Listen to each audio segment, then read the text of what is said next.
Welcome back to the show as we continue our discussion on why bloggers and activists are being murdered in Bangladesh. And what about the challenges facing the country as it tries to prevent more bloodshed? Joining me now from Montreal is Subho Basu. He is a professor of South Asian history at McGill University. Welcome to the show, sir. Thank you very much. Now, Bangladesh has a history of secularism. What's causing these current tensions that's leading to the murder of bloggers and social activists in the country?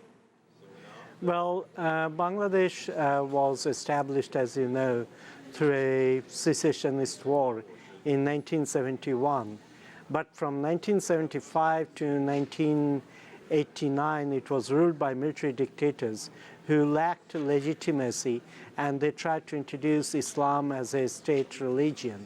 Though they, after the restoration of democracy, to a certain extent, the military actually receded from the direct politics, but various Islamist groups took shelter behind Bangladesh Nationalist Party, which was established by General Ziaur Rahman. And as a consequence, various activists belonging to these Islamist groups were very much concerned about the assertion of secular identity. And many of these social activists are secular, and some of them are atheists and question the established form of religious norms, and that's why they're attacking them.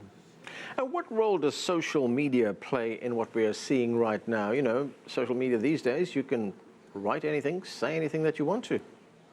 Well, in Bangladesh, there is an explosion of social media, and they play a very influential role. And these bloggers were trying to assert the secular identity of Bangladesh. They argued that it was connected with the spirit of 1971, their struggle for democracy and independence, and they questioned various kinds of established norms. They questioned the relationship between political parties and clandestine Islamist groups, and as a consequence, they were targeted and they were put on a well-publicized hit list, and when opportunity arose, many of them were attacked. Some of them died, some of them were seriously injured, some of them left the country. But this is connected with the politics. The politics is this, that Bangladesh is divided into almost two ideological camps. On the one hand, there is a secular group who wanted to restore the spirit of 1971 independence war, and there are other groups who wanted to make Bangladesh more an Islamic nation rather than simply a Muslim country.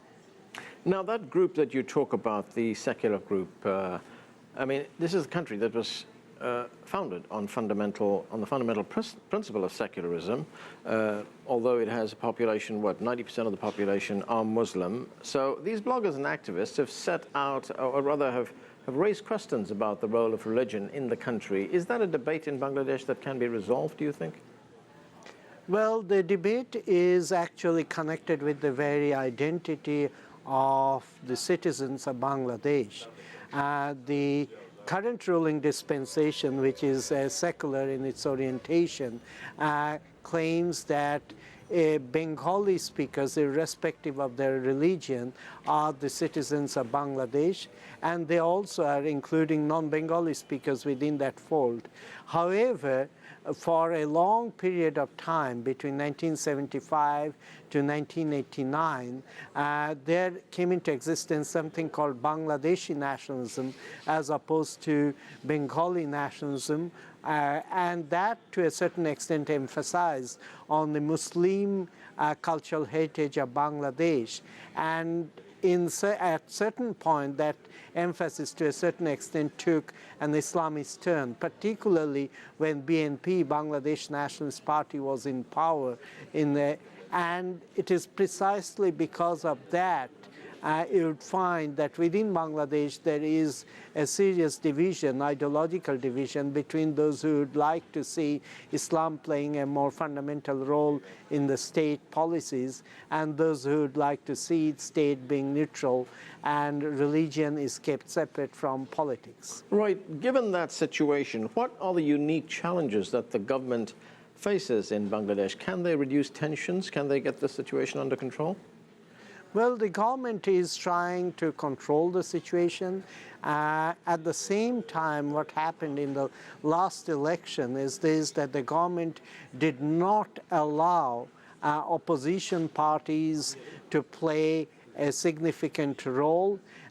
They particularly tried to exclude Jamaat-e-Islami, an Islamist group, from the political process, but their main aim was also to prevent BNP to participate in the electoral process. So to a certain extent, the secular political dispensation denied political space to those who are adherent to the Islamic ideologies, and they thus felt excluded from the political mainstream.